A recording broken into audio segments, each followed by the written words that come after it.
Kim Domingo magpapaalam na sa FPJ's Batang Quiapo. Isa na namang pinag-uusapang balita sa mundo ng primetime teleserye. Ang lumutang matapos kumalat ang chismis na si Kim Domingo ay magpapaalam na sa FPJ's Batang Quiapo.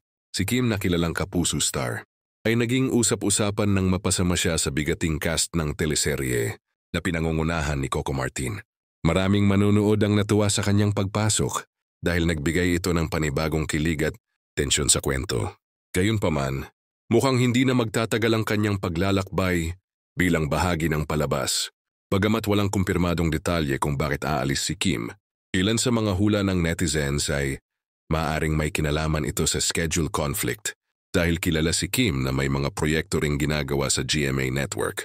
May nagsasabi rin na baka bahagi lang ito ng plot twist sa serye na kilala sa madalas na pagbibigay ng sorpresa sa mga manonood.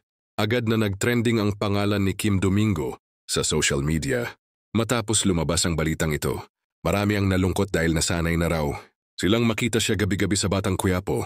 May ilan ding humiling na sanay hindi pa tuluyang matapos ang kanyang karakter at baka may posibilidad pang bumalik siya sa mga susunod na kabanata. Hanggang ngayon, wala pang inilalabas na opisyal na statement si Kim Domingo o ang production ng Batang Quiapo tungkol sa kanyang pamamaalam. Ngunit gaya ng nakasanayan, laging inaabangan ng mga viewers ang bawat episode para makita kung paano tatapusin ang story arc ng kanyang karakter.